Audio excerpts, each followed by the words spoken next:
کبھی ایسا ہوا ہے کہ دل اللہ کو مانتا ہے لیکن ذہن میں کچھ ایسا آتا ہے جس سے روح کانپ جاتی ہے؟ وہ خیال جو بن بلائے آتا ہے. جی، اتنا خوفناک کہ انسان کو لگتا ہے یہ میں نہیں ہو سکتا. تو پھر یہ کون ہے؟ آپ کا اپنا سایہ، شیطان، یا ذہن کا کوئی خلل.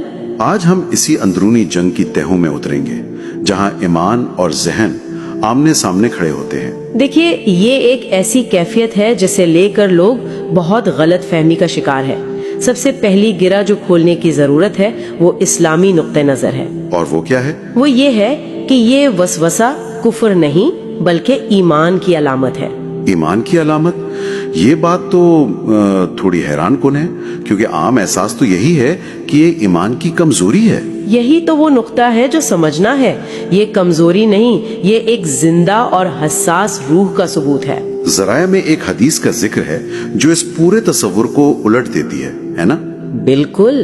جب صحابہ نے نبی صلی اللہ علیہ وسلم سے اپنے اندر آنے والے ایسے ہی خوفناک خیالات کا ذکر کیا جنہیں وہ زبان پر لانے سے بھی ڈرتے تھے، تو آپ صلی اللہ علیہ وسلم نے جواب دیا، یہ تو صریح ایمان ہے. صریح ایمان یعنی خالص واضح ایمان. جی، اس کا مطلب سمجھیں. چور ہمیشہ اس گھر میں آتا ہے جہاں خزانہ ہو. ویران گھر کی طرف کوئی نہیں دیکھتا. بالکل.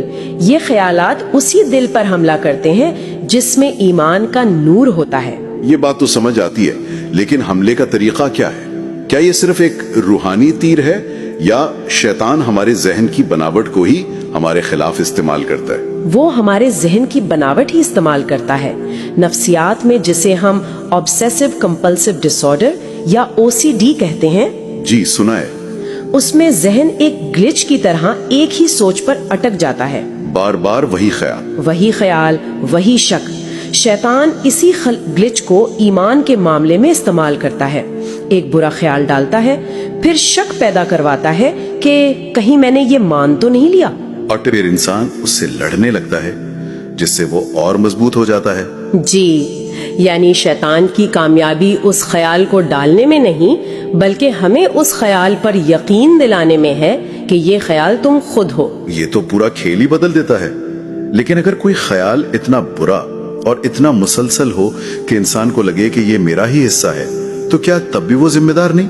یہاں سب سے اہم اصول کام کرتا ہے. وہ کیا؟ خیال کا آنا گناہ نہیں، خیال کو قبول کرنا گناہ ہے. بالکل.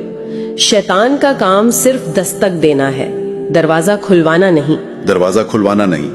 وہ فیصلہ انسان کا ہے. اللہ نیت اور انتخاب کو دیکھتا ہے، زبردستی آنے والے خیال کو نہیں. لیکن آگے بڑھ جانا یہ کہنے میں آسان ہے.